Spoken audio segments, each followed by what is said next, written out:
At this time, I'd like to call the regular meeting of the Board of Education of November 19th, 2025 to order at 6 p.m. Andrea, can you call the roll, please? Andrea Delzati here. Allison Downs. Here. Tina Iwanio. Here. Stephanie Fiore. Here. Ina Sada. Here. Jennifer Ziegler. Here. Also in attendance, we have Dr. Kartsmith, Dr. Stavro, Dr. Laver, Ms. Manganello, Mr. Humbles, Mr. Groby, Mr. Moranto, Ms. Grokey, Ms. Howlett, Mr. Amsler, Ms. Sendelbach, Ms. Fischels, Ms. Maglione, Ms. Fassler, and Ms. Bulow. We have a quorum. Please stand for the Pledge of Allegiance. I pledge allegiance to the flag of the United States of America and to the republic for which it stands, one nation, under God, indivisible, with liberty and justice for all.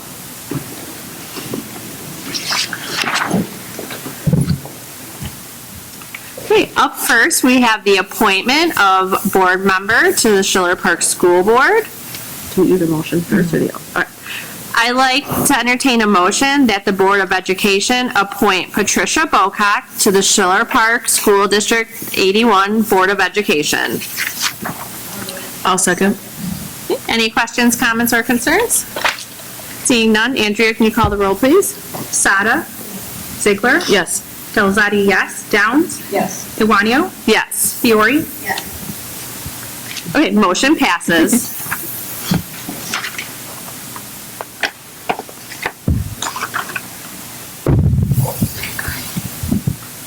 We'll enter the vote now.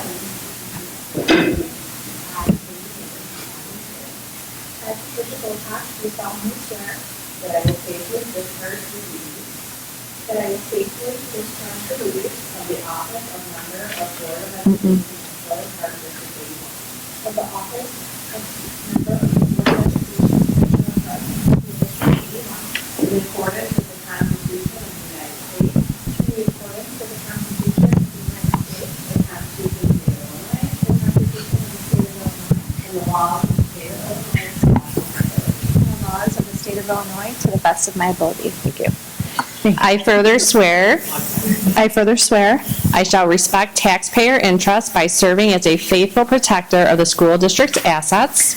I shall respect taxpayer interests by serving as a faithful protector of the school district's assets. I shall encourage and respect the free expression of opinion I shall encourage and respect the free expression of opinion by my fellow board members and others who seek a hearing before the board, by my fellow board members and others who seek a hearing before the board, while respecting the privacy of students and employees. while respecting the privacy of students and employees. I shall recognize that a board member has no legal authority as an individual, I shall recognize that a board member has no legal authority as an individual, and that decisions can be made only by a majority vote at a public meeting.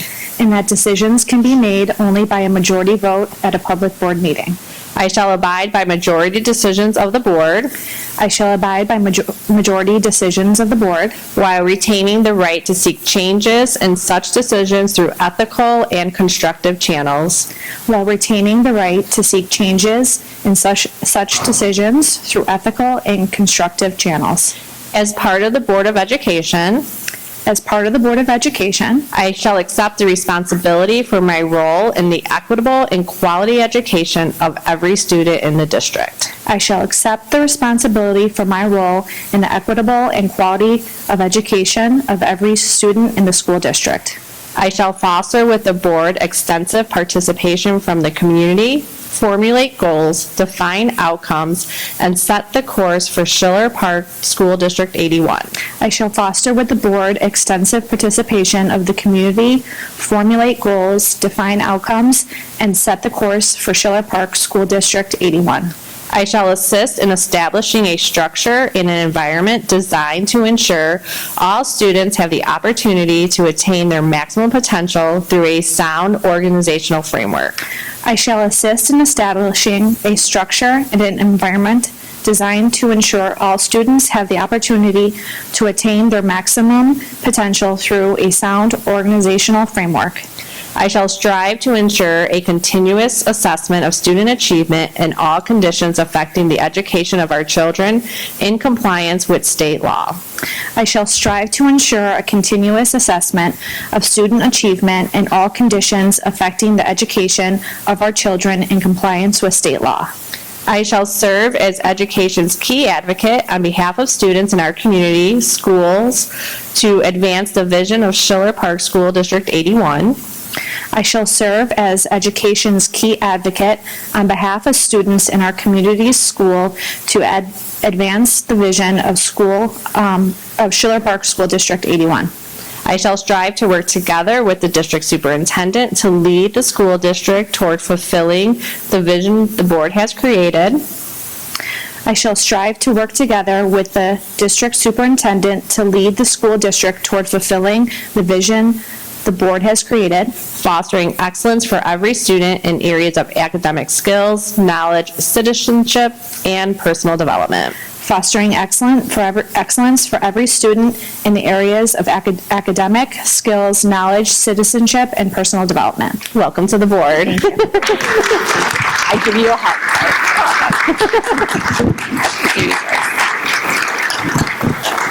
And now you sign your life away.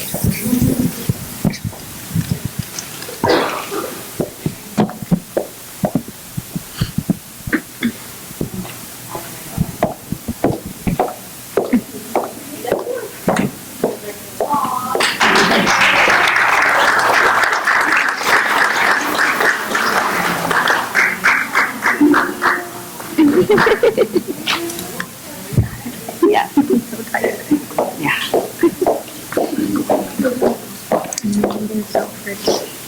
Thank you. Thank you.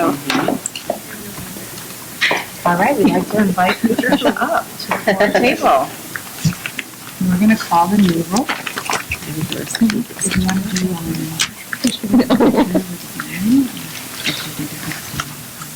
Yeah, we can definitely. Would the family like to take a picture before we continue with our meeting? I feel like we have to capitalize on you all being here. So Kathy would love to take a picture in front of the step and repeat, and then we will get ready to continue with the meeting in a little bit.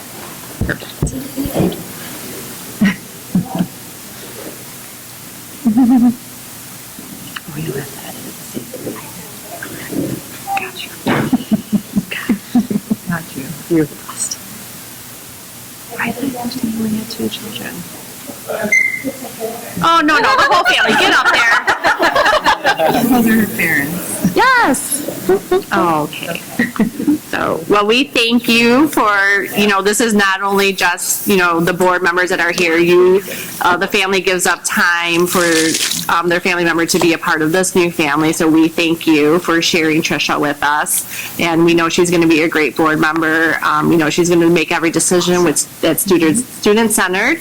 And we are very happy to have you part of the board. So to make it official, Andrea, can you please call the new roll? Patricia Bopak. Yes. Andrea Delzati here. Allison Downs. Here. Tina Iwanio. Here. Stephanie Fiore. Ina Sada. Jennifer Ziegler. Here. And we officially have a full quorum.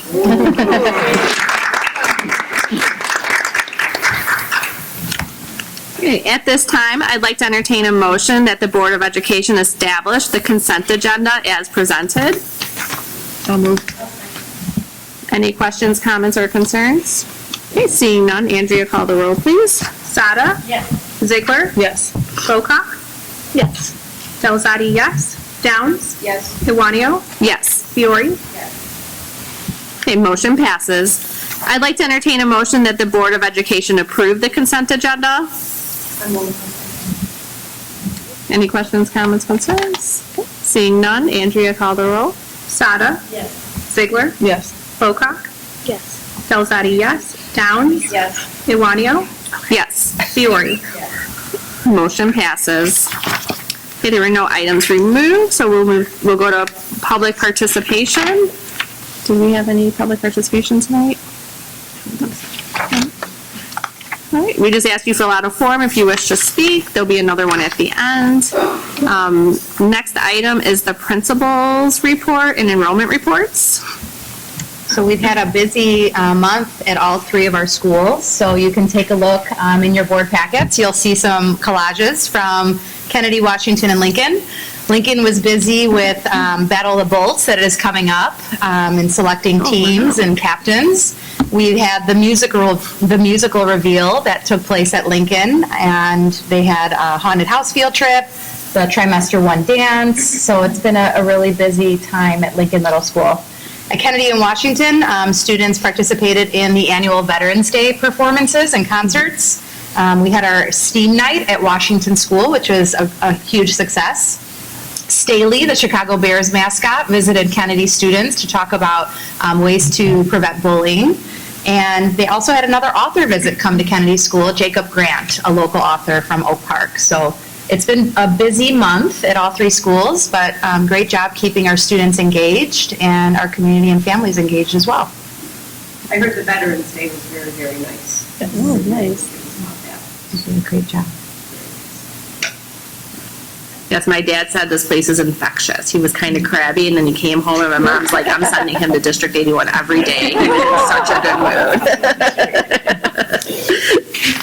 That's sweet. Sweet. Okay. Next is our example of excellence. And at your seats, as our school board members, you'll find some beautiful homemade gifts from students at all three of our schools. We just want to thank you for being present and active in our learning community. We see so many of your faces, not only here at the board table, but supporting all the events, and that's truly appreciated.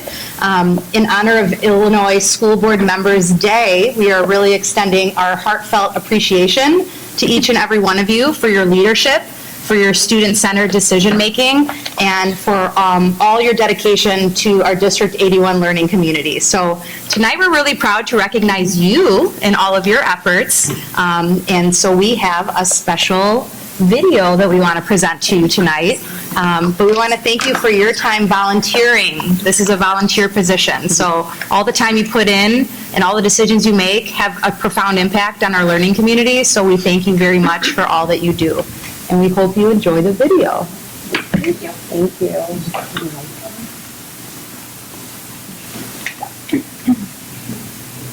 To our District 81 board members, thank you on Board Appreciation Day for your outstanding leadership and service. Your guidance shapes the vision and direction of our schools every day. You make a powerful difference in our community. Your thoughtful decisions and genuine care ensure that every student has the opportunity to thrive. Your dedication, leadership, and tireless efforts contribute significantly to the success and progress of our schools. Thank you for your commitment to fostering a positive and inclusive learning environment where all of our students feel supported and inspired and ready to achieve their best every day. Thank you for always keeping our learners at the heart of every decision that you make. For the countless hours you dedicate to ensuring the best possible outcomes for our students, from board meetings to school events, we say thank you. Your time and energy truly make a difference. Your passion, vision, and heartfelt service make a lasting impact. The work that you do drives our district forward and inspires all of us. Because of your leadership, our district stands for equity, inclusion, and excellence, truly championing learning for all children. Your commitment to being fiscally responsible stewards of taxpayer dollars ensures that our resources are used wisely to benefit every child in District 81. Thanks to your vision for creating modern, welcoming facilities, our students have the very best places to learn, grow, and discover their potential. Thank you for supporting a one-to-one learning environment that allows students to be curious, creative, and collaborative. Every decision we make at the board table touches every corner of our schools, from our classrooms to our playgrounds, and we are so grateful for your steady commitment and service. Today we celebrate you for your commitment to District 81, your advocacy for students and staff, and for making our community a wonderful place to live, learn, and grow. We are wishing you a day filled with appreciation and gratitude for all you do. You are valued, respected, and deeply appreciated today and every day. On behalf of all administrators, staff, and students, thank you, District 81 Board of Education, for your leadership, vision, and unwavering dedication. We are proud to serve alongside you. Thank you! Thank you for all you do to make our schools a great place to learn. Thank you all you do! Our board members. Thank you for supporting our schools and helping us learn and grow every day. Thank you for one star for us. We have the best classrooms and buildings. Thank you for wonderful education for all you do. We love you. Thank you, SDA, you are more than us. Thank you means the same in any language. Dziękuję. Yes. Super. We love you.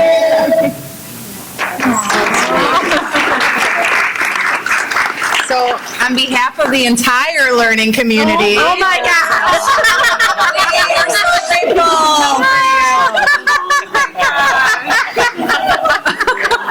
We love you a lot. So, we hope you know it and you feel the appreciation.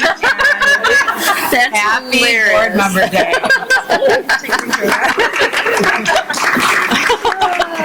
Just what you wanted for your house. You have to take that home, Allison.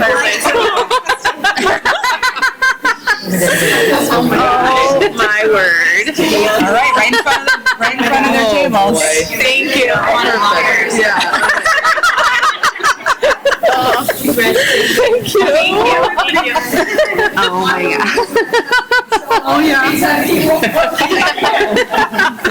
Oh my god, that is so funny. Oh, Anas doesn't want to stay up. Got it. Nice work, Roki. That's really fun. Oh, well, thank you. That was so sweet. Oh, I don't know. It's a lot. I can't wait to scare my family with that. But, but thank you. Being a part of this board has been it's been life-changing for me, right? Like, I even changed my career. So, you guys make it look easy. You guys do a great job. You bring us in and accept us into everything. You make us really feel a part of District 81. Even, not having kids in the district anymore, I still feel like, still feel very, very connected to the district. And I just want to thank you all for all that you do for our students, and making us feel special. So thank you. Yes, agreed. Thank you. Thank you. Thank you. Okay. Up next is we have the fun never stops. We have Triple I Conference this weekend. It's a great weekend for us board members to get together, bond, learn. Yeah, at your seats, you'll see Kinga has prepared a really detailed, lovely folder. I think you'll really appreciate the work that she put into that. So remember to bring it with you, and it will outline all of our workshops and our conferences and our plans for this weekend. Ooh, and a new name tag. I love it. Thank you. I will give them to everyone when we check in. Okay. Yes, I have them. That way nobody forgets in my home. We'll be all set. Okay. And then we have another event coming up. It's the Leiden Area Board Dinner. I have it. And there's a sign-up sheet going around. And I think there's an invitation too somewhere, right? It's at East Leiden this year. Oh, nice. So it's at East Leiden. Great. Up next is old business. There's none, so we'll move to new business. All right. We have the audit. So we have Dan here. Hi, Dan. How are you?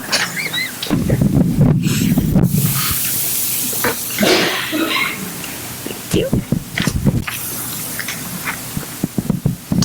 Okay, well, thanks for having me tonight. It's always a fun meeting. I feel like I'm going to bring down the energy, but no, maybe we'll keep it up. So here to present the audit results for the June 30, 2025 financial statements and federal compliance audits. There's a number of documents that are the responsibility of my firm, the audit firm Crow. So first, we'll start off with the your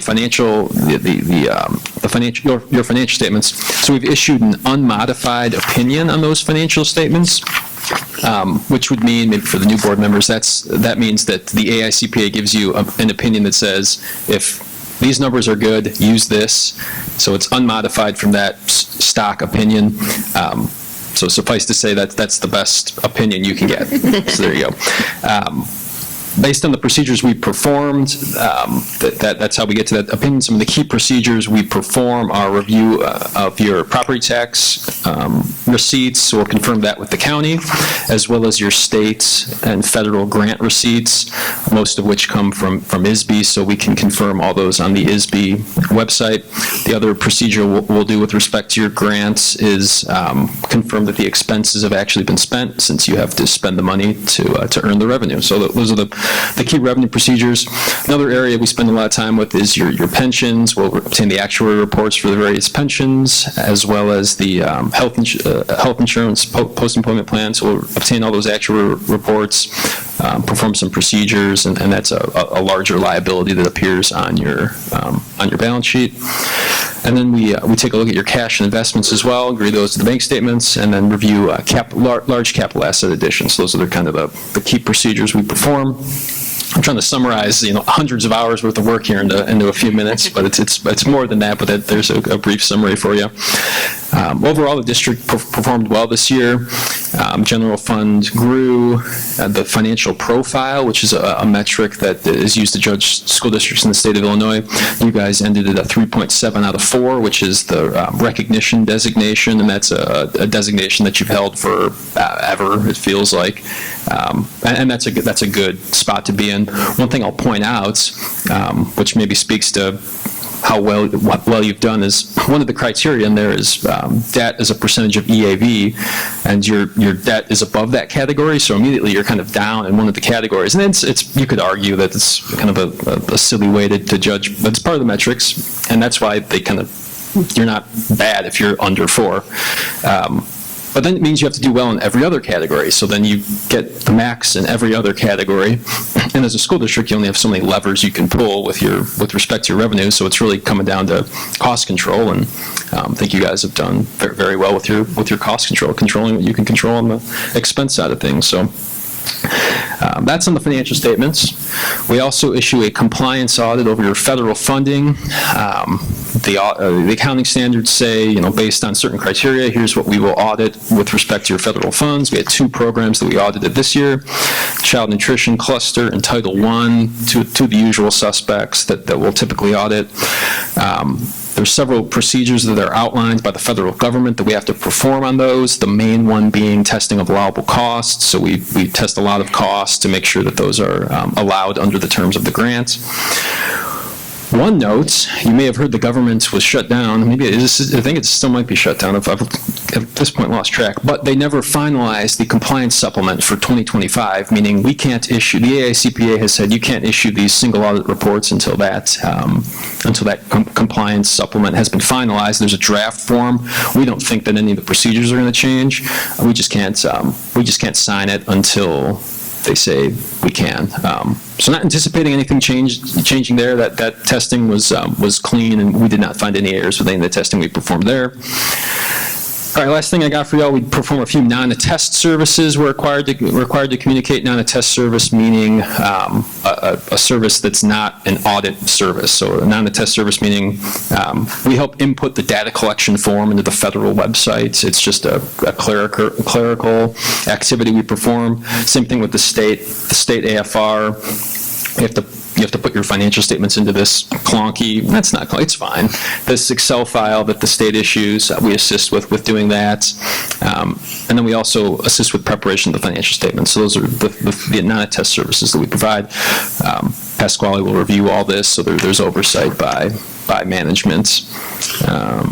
And just an overall thank you to Pasquale, Dr. Melissa. Nice working with you in this first year. Kathy, I'll have to give you a shout out as well on the grant side of things. So we moved pretty quickly this year. I think we were done middle of October, which I think there was a year or 2 or 3, maybe we slipped to being a little bit later, but this year we were back on track. So it was nice to get this done. And I got booted from October. I think you guys sounded like you guys had a full agenda last month. So happy to be here tonight. And that's what I got for y'all. If you have any questions, I can answer those. If not, then thanks for having me tonight.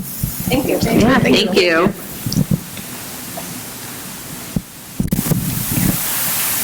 welcome to stay for the tax levy presentation, but we understand if you have to go. Thanks for coming.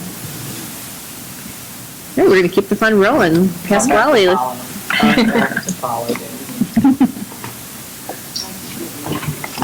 Yeah.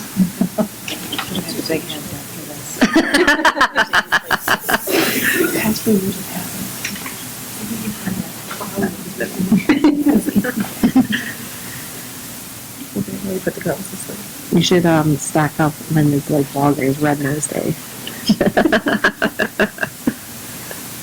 Do they even do that?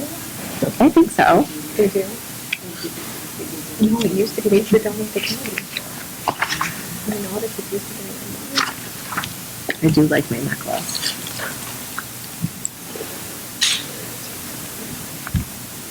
It says think the possibilities are unlimited. I know I got those little ones too, for possibilities. Did you get a necklace? Oh, I got that. And I put it on.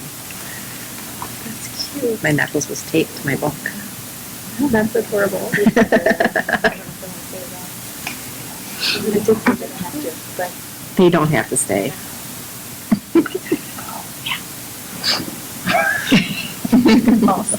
All the best parts of the meeting already happened, I can guarantee. Promise. Don't take it personally. Oh, yeah, no, please. Yeah. I don't want to put you guys to sleep, it's okay.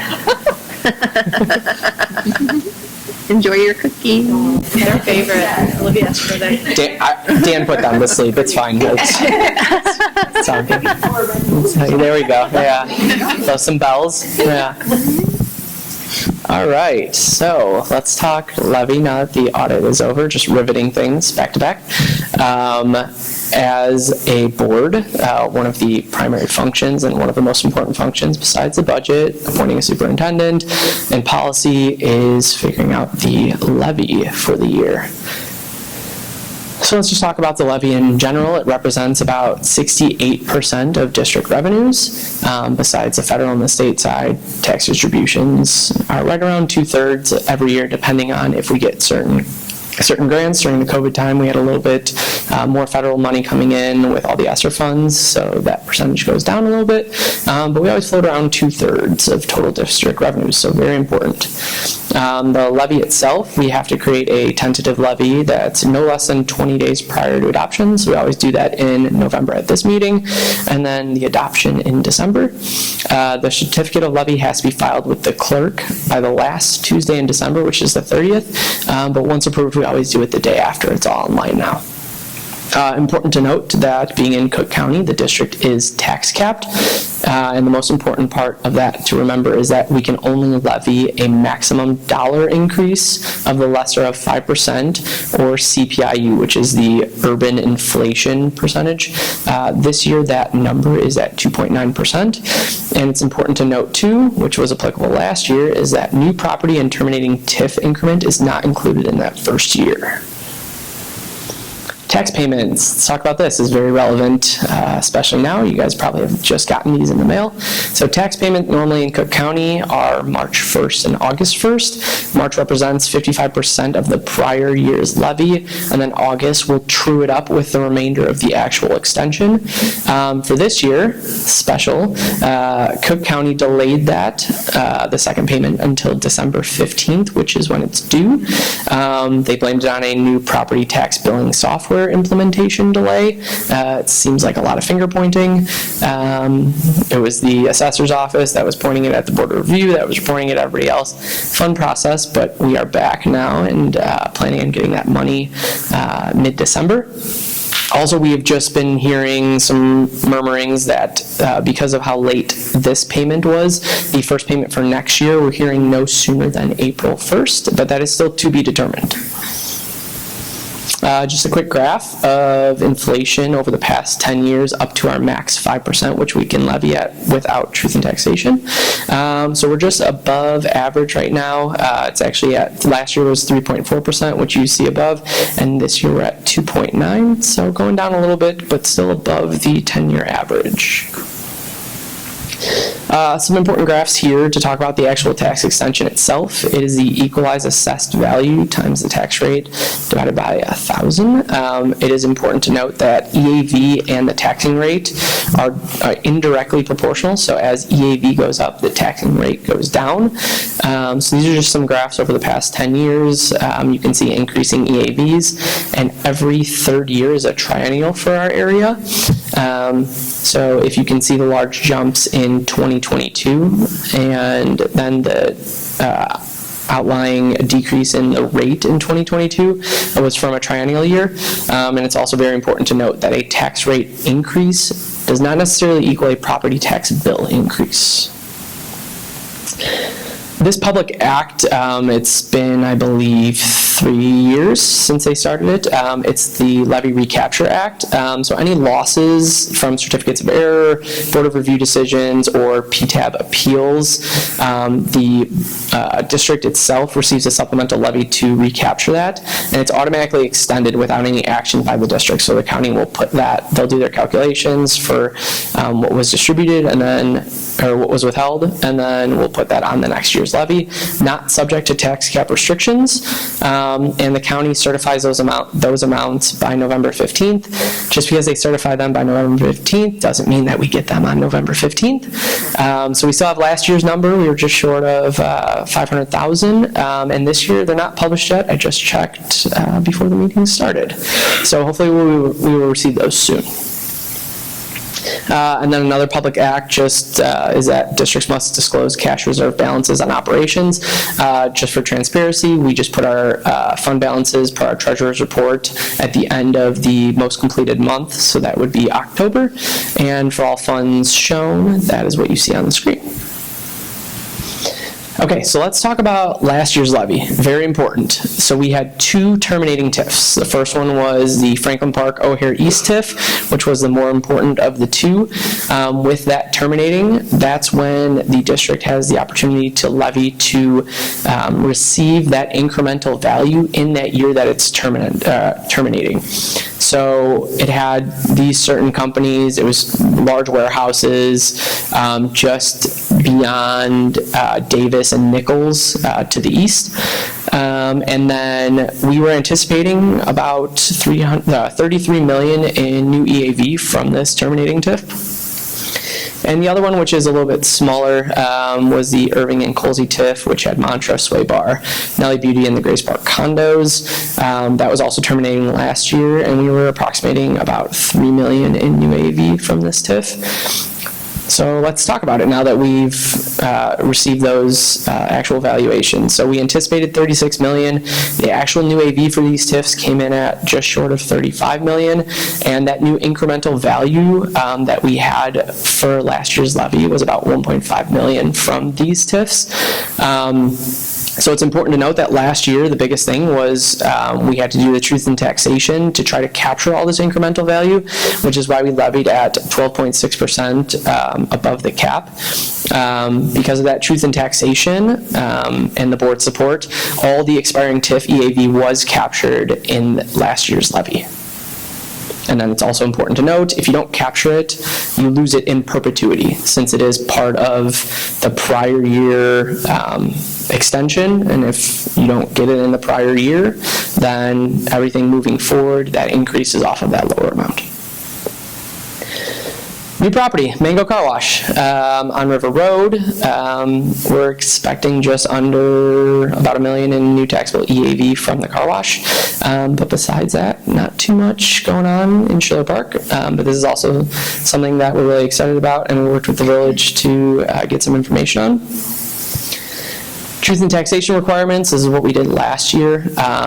We're recommending to the board to levy at 4.99%, which would make it not applicable for this year, but just the requirements above our public hearing, website notice, and notice into the paper.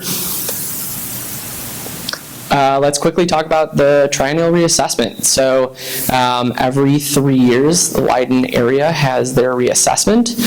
Important to note that in 2022, our reassessment for the district was at a 26% increase. Definitely a large reassessment. It seems like the assessor is trying to catch up with the data and the market value of properties for commercial and industrials. They preliminarily sent out some information on the website, the township website. So we're actually anticipating maybe a 15 to 25% increase in residential assessed values. Commercial, we haven't received any reports yet, and we haven't gotten any information on it yet from their website. But we're estimating that they might end up increasing it close to maybe 40%. This is all still preliminary, and we base our levy based off of last year's extension, and it's important to remember that we can still only get the 2.9% increase plus any new property, but we have to, remain vigilant with seeing where EAVs are going. And then let's just talk about some assumptions for this levy. We do have the triennial reassessment because the reassessment last year, or 3 years ago, was at 26%. We're estimating that it's possible that this levy could be about 25% growth in EAV too. We're anticipating maybe $5 million in new property. That is a conservative rolling average. That new property last year was a little bit different because we had the terminating TIFs. This year we don't have any terminating TIFs, and we're not anticipating large new property within the district boundaries itself. And we also have to remember that we have that 2.9% inflationary increase that we can levy against the last year's extension. And then let's briefly talk about, with fund balances, the strategy that we're recommending. So the education fund, which is our largest fund that we pay the most expenses out of, is also the most malleable fund for transfers. So we're recommending increasing the educational fund to meet that 2.9% that we can levy at. And then we also, as a district, have to tell the county where to reduce funds if we don't end up getting all that we levy against. So if we recommend levying at 4.99%, but we can only get the 2.9%, the county will reduce it after they have all of their data. And we basically just tell the county, okay, if there's a reduction, where should it go? Last year, because of the terminating TIFs, we did it out of the education fund because that's where we were doing the increase for the levy, and we're recommending that same thing for this year. For this levy, we recommend a decrease in O&M for just maintenance efficiencies. All of our schools are updated, brand new Washington. That means new mechanicals, new buildings, and not a lot of large maintenance efforts. So we have healthy fund balances there. We're recommending minor increase in transportation for future expenses and reduced reimbursements. So outsourced transportation becoming a lot more expensive, and we're anticipating the possibility of mandated categoricals, so transportation claims, to be reimbursed at smaller rates in the future. So this just is a minor increase to the levy to make up for that. Social Security fund, working cash fund, special ed fund, all consistent with yearly expenditures. We've gotten them at a good point where we're levying at the amount that it's approximately being expensed out. We're anticipating we're recommending a minimal IMRF levy just to decrease the fund balances in there because of our requirement for CPPRT in that fund and large CPPRT receipts in previous years. That fund balance just needs to be reduced through the levy. And then bond and interest payments, we do have 4 remaining bonds. The most recent was the Washington bonds. So we have those that automatically get included into our levy. And then we always keep a $1 levy in fire prevention just to keep the fund open. So for the tentative 2025 levy, we're recommending the levy on the right. So the levy on the right is the actual amount that we're levying before the county loss percentage that they put that they increase our levy for on our behalf. The numbers on the left are the actual extensions. So as you can see, based off of the strategies that we talked about in the previous slide, it's a minor decrease in O&M, and that money ends up getting moved to the education fund, a minor increase in transportation, and then all the funds are pretty consistent. An important thing to note that we talked about was the Public Act 1020519 for the levy recapture. On the left, for the extension. That includes bond and interest payments with the county loss, and that just short of $500,000 for the public act. And then the number on the right is just what we're levying at. That gets bulked up by the county loss percentage. And then because it's not tax capped in that year, anything that the state says that we get in that recapture will be added to that amount. And then just the next steps. So if you guys have any questions, obviously let me know. But in the December meeting, we will present the final levy for board approval. In that time, if any data comes out that we think we need to make tweaks, obviously we'll let the board know. We're not anticipating it, but sometimes it occurs.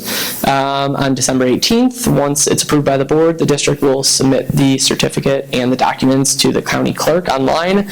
And then we post the certificate on the district website. We used to have to drive it downtown, which was not fun, but now it's all done online, which is super nice and easy, and they have a very user-friendly portal now where we can see everything and get the confirmations.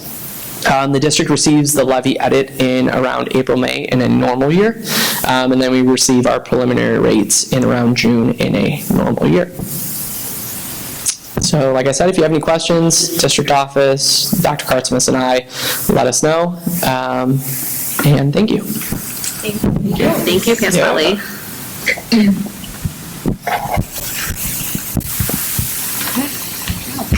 Very informative always, thank you.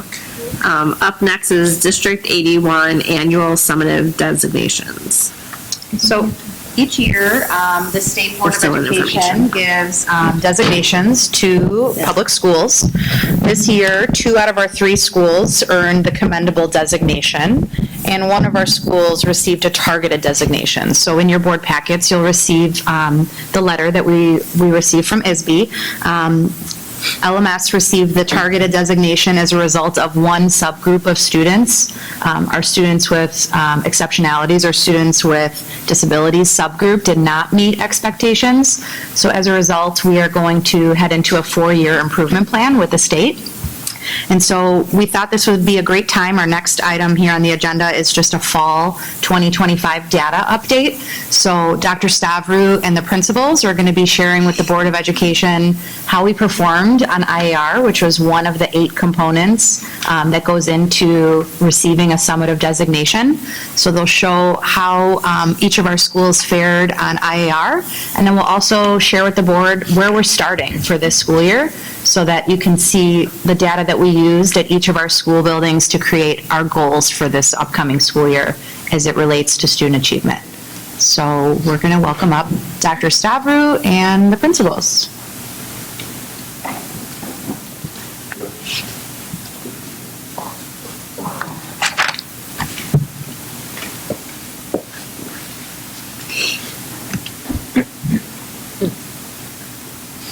Good evening, everyone. Tonight we're providing an overview of the updates for our 2025 fall data, which will include information on the Illinois assessment readiness and the Illinois report card results and NWA MAP fall results. We will highlight what was released regarding state assessment changes, school designations, and fall benchmark data for NWA. So every year, the state of Illinois releases information about the state assessments that were administered to students the previous year. The IAR assessment measures performance in English language arts and mathematics, whereas ISA measures the student science performance in grades 5 and 8 only. So families will be receiving individual reports for these assessments during parent-teacher conferences this December, during their conferences, and they will have an understanding of their child's performance and growth. This year, ISB released all district and school level results on October 30th, 2025, and this data is now live on the Illinois report card site. These results directly influence our state summative designations each year, including how achievement and growth are calculated. So here are some changes that were made to the proficiency levels. When looking at previous results, ISB determined that there was a need for change due to the fact that previous proficiency data was misaligned and didn't accurately reflect what students actually knew. Students that were college-ready were told they were not, based on their performance, while others missed opportunities for academic acceleration. So thus it was determined that a new system was needed with benchmarks that are truly aligned with college and career readiness expectations. So ISB implemented the new unified performance level across our state assessments, IAR, ISA, and ACT. The system is now simple, clear, and consistently uses only 4 levels. This structure replaces that old 5-level system that used inconsistent terms like developing and partially meets, as shown on the bottom graphic. The 4 levels are above proficient, proficient, approaching proficient, and below proficient. These changes were not made lightly. ISB followed a transparent 18-month research-based process that was led by educators and validated by outside experts. Importantly, educators can continue to track individual student improvement over time by using the student growth percentile. This means we still see how much each student learns from year to year. So proficiency tells us if a student has met the bar for their grade level. It's really a snapshot of a current achievement. The high achieving student will most likely get a proficient or above proficient. Growth tells us if a student is on a positive trajectory. An assessment could show a student at below proficient, but their growth could be high, meaning they made significant improvements from where they started. It's very important that we utilize both proficiency and growth.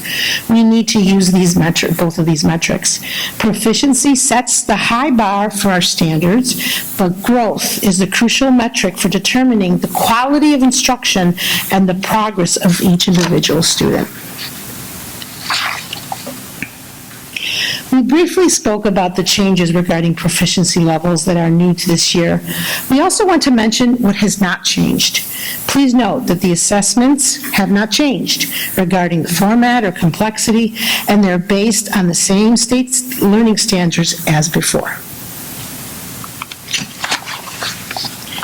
So now once all the data is in, what happens?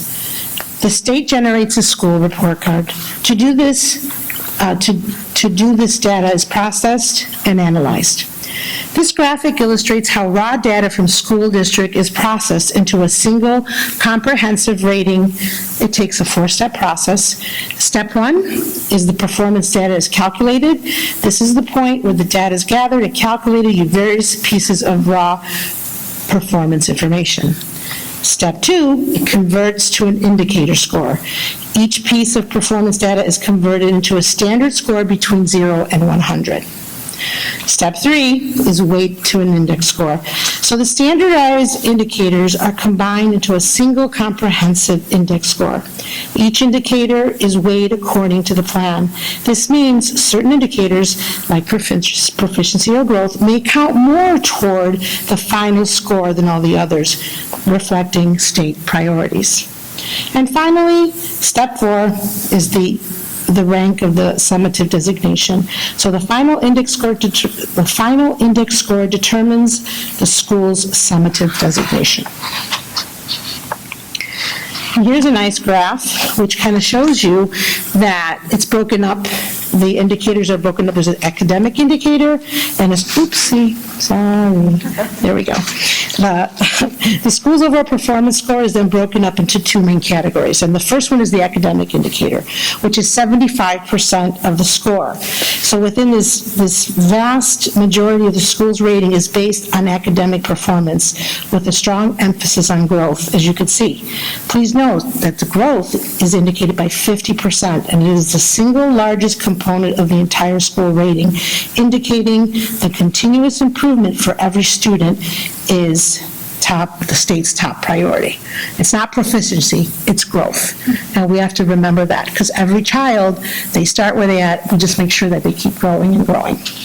The second category is school quality and student success indicator. This is 25% of the total score. And this category focuses on the school environment and school engagement. Please note, chronic absenteeism is 20% of the total score, indicating how important it is for kids to come to school. So here we go finally to all the summative designations. And a school receives an annual designation on the Illinois State Report Card every year. There are 5 summative designations that a school can get based on the report card calculation already discussed. So there's exemplary, which is what we all want to be. It's the top 10% of all schools in Illinois. And they have no underperforming subgroups or student groups. Commendable, which is ours, overall performance is not at the top 10%, but very strong. Must have no underperforming student groups. Targeted support, 1 or more student groups, a special ed or English language learner, are performing at or below all student groups in the lowest performing of the schools. So the school receives a targeted support to address specific performance gaps to identifying that student group. Finally, there's 4 comprehensive support, which is the top 5%, bottom 5%, and then intensive, but we don't want to even talk about that, if you ask me. I don't want to go past 3, I'm not going to lie. So these are all the designations that you can get based by the state. So at this time, I would like to introduce the principals to come ahead and come out and give you their summative designations. All right, so Kennedy School received a commendable overall rating with a score of 74.02. And you can see in that little schoolhouse the different components that make up the overall score: ELA proficiency and growth, math proficiency and growth, English learner progress to proficiency, and chronic absenteeism. Okay, so Washington School received a commendable rating for the 2024-25 academic school year with an overall score of 77.45, which, just like Kennedy, is based on the multiple academic and school quality indicators. And for Lincoln, you will see that we are designated as targeted. Although our overall score is a 70.75, we did have one subgroup in which you will see that our subgroup is students with disabilities. I think it's important to note here, last year, we were not fully staffed in special education until January. And all of our special education staff last year was brand new to the district. Even the one veteran teacher we had took over a different position within the district. So, so what are the next steps for the targeted thing? We're on a 4-year journey with the state of Illinois to make sure that we no longer get that designation of targeted. So we are going to start with a school improvement plan. We're going to identify and prioritize the special education students' needs, so make sure that we are meeting them where they're at and giving them all the supports that they need to be successful. We are going to implementation of effective evidence-based teaching strategies. So we'll continue to use what's the best practices for students with special needs. And then we're going to monitor their benchmarks and their progress of the students frequently to make sure that we're making those necessary gains as we go along. And then we're going to look at, the second step is to look at our instruction, our inclusive practices, so when the students are in the mainstream classes, to make sure that the special education students receive core instruction with appropriate and additional supports to support them in the regular classrooms. We're going to strengthen that co-teacher model, so the special education teacher working alongside the classroom teacher to make sure they're on the same page and working to help those students within that classroom. And we want to make sure their IEP is aligned to their grade level standards. And then the last one is to make sure that our intervention program is matching the students' skill deficits.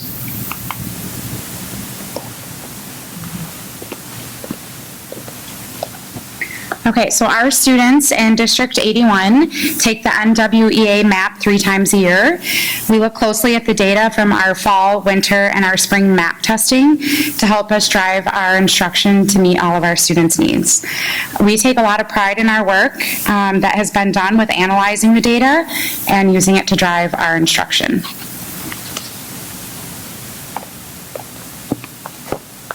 So this year, NWEA put out a new set of norms for student achievement. They developed these new norms for 2025 based on the scores of 116 million students across the U.S. during the 2022-23 and 23-24 school years. So these new norms reflect post-COVID shifts in national performance, which give a more accurate, up-to-date comparison group, one that better reflects the challenges and context that today's students are navigating.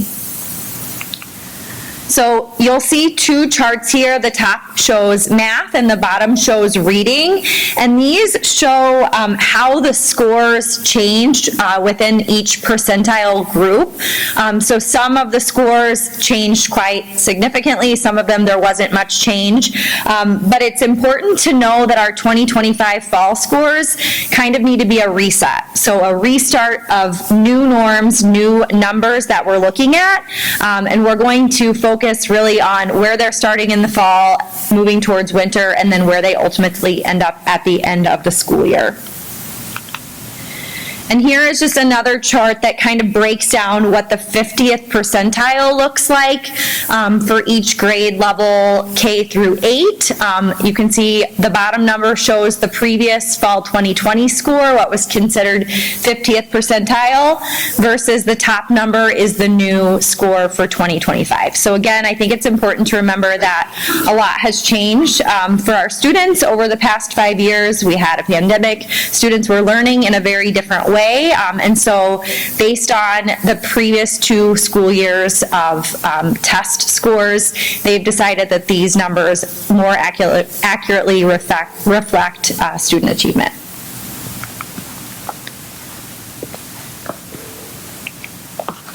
Okay, so the following bar graph shows our overall results as a district from fall to winter to spring of last year. In the fall, as a district, you can see that 42.5% of students met or exceeded. When we take a look at this year in the fall, almost 49% are starting at the 50th percentile or above. This is definitely a celebration for our district. We are starting with more kids on or at grade level. The same goes for reading. In the fall, only 45% were at the 50th percentile or above, and now when we take a look at this year, we started with 48%. We're at the 50th percentile or above. The bar graph gives you a wonderful visual of the hard work that our teachers and staff are putting into their instruction. You see that the historical data is improving, and that is a direct reflection of the work that our teachers are doing meeting the needs of our students. For the first time since the pandemic, we are back to having on-grade level discussions, and we're excited as a district to know that what we're doing is working. And this chart here is math, and the second one will be reading, but it kind of breaks down a little bit more of the percentiles within an entire grade level. So we're very excited because we are starting to see that we're starting to have those grade level discussions. But it's important to note, like if you look at 6th grade, you can look at the different number of students that are in each of the different percentiles. So this means that our teachers are still having to do a great job of differentiating their instruction to meet every child at their level. So what we want to see here is an increase in the green and blue bars on the right as we keep going, and hopefully that will continue, the trend will continue to increase as we go. But we're very excited about that. But it's really important to note that our teachers are still having to do a great job within those classrooms to differentiate the instruction and make sure they're meeting every child where they're at. And here is reading, and kind of the same thing again. And then lastly, Although new norms have been established, and this year is a baseline year again for our school data, what we're doing in the classroom isn't changing. We're going to continue to meet every child where they are. We're going to differentiate the learning and continue to help each child meet their goals. At the beginning of each year, each staff creates a school improvement plan to help guide our instructional practices to address our students' needs and achievements. Thank you.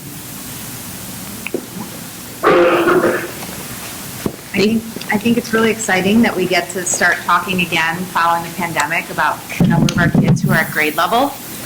You'll hear when we present again at the winter time, you'll hear us still share the number of our students who meet their targets or exceed their winter targets, because that means that, you know, they were receiving instruction that was just right for them at their level so that they could meet their next goal.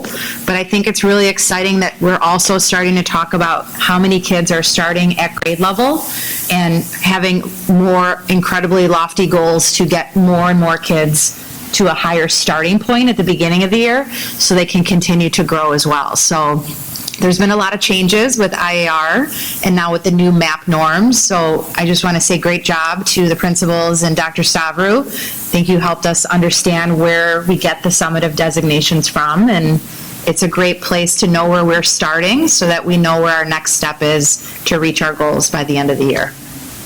Are we fully staffed with special ed? At Lincoln, we are. Not at Kennedy. Not at Kennedy?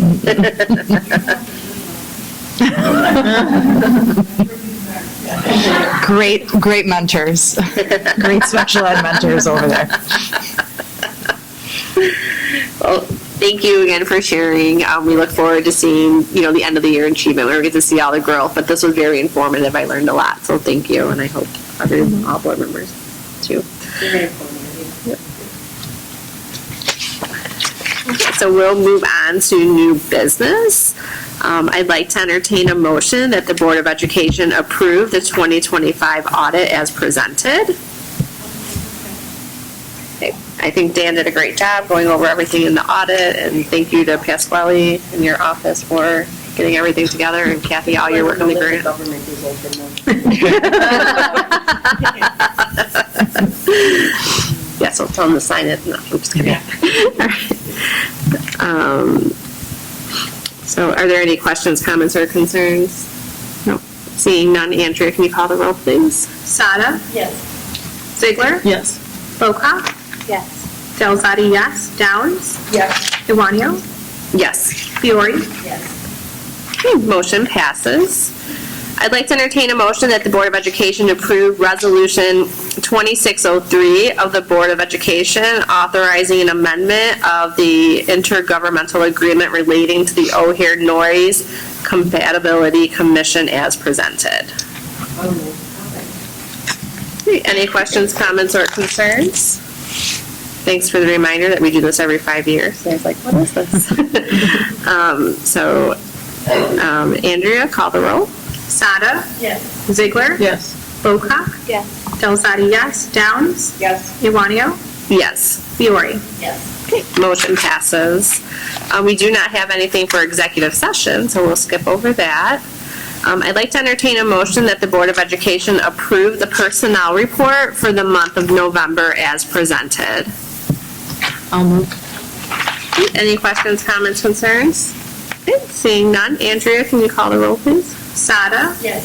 Ziegler? Yes. Bocock? Yes. Delzadi, yes. Downs? Yes. Iwanio? Yes. Fiore? Motion passes. We've reached second public participation. Okay, I don't think we have any. So with that, I'd like to entertain a motion that the Board of Education adjourn the regular board meeting of November 19th, 2025 at 7:03 p.m. Great. Andrea, call the roll, please. Sada? Yes. Ziegler? Yes. Bocock? Yes. Delzadi, yes. Downs? Yes. Iwanio? Yes. Fiore? Okay, motion passes. Meeting is adjourned. Thank you all. Have a great Thanksgiving. 2 days left. You can make it.